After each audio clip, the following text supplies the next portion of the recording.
Yes, I don't think stress is the cause of cancer. I think stress contributes to the cause of cancer, as does genetics, as does environment, as does diet, as does lifestyle, as does how you live, okay? So, we know that stress weakens the immune system. They do studies of medical doctors taking exams. What happens? They get sick, they get a cold, their immune system weakens. So I had a client who had, again, another relationship issue, who had metastasized liver cancer.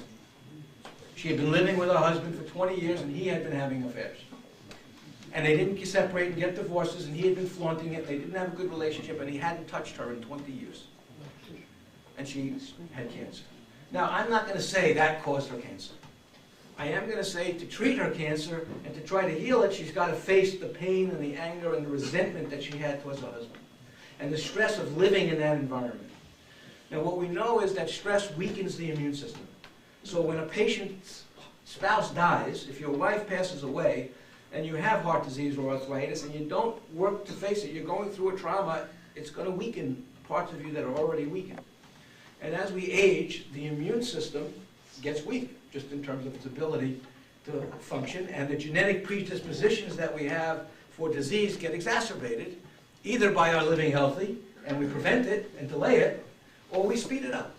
So for me, stress just speeds up what's already going to happen in a way that affects that. And you know, the Cancer Society will talk about it.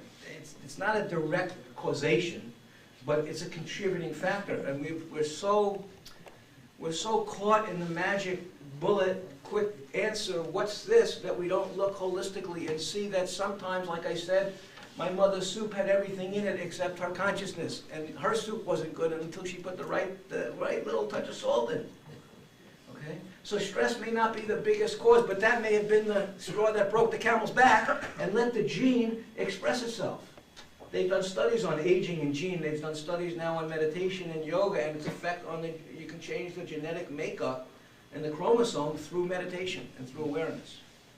And that's, to answer your question about, in terms of what I've studied about post-traumatic stress disorder, they do sagittal studies of the brain to see the neurological effects of trauma in the different places where it is, and they're looking for different therapies to help heal it. You know what the therapy that they're learning is healing post-traumatic stress disorder? Love. Attention.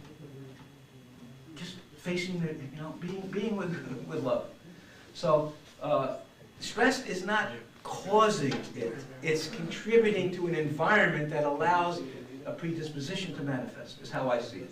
And when you take that away, the person heals. I've treated patients my whole career, they have asthma. It's real, they can't breathe. We change their diet, we deal with their stress, we strengthen their immune system, they change their outlook, they don't have asthma anymore. I didn't cure asthma, I treated the patient. There are patients who have cancer who are told you're going to die. You read Bernie Siegel's books, Love, Medicine, Miracles. Okay? They went on their own personal journey, whether it was opera or bowling or whatever, or facing the past, or being confronting the priest, or whatever the truth of their life was. And they healed themselves. And no two people can do the same healing. That's again why I'm saying you have to integrate it. Overall, stress contributes to disease. No question about it. Is it the cause? That's too simplistic. But it's a factor that we need to address in the soup. Thank you, Doctor. Is that it?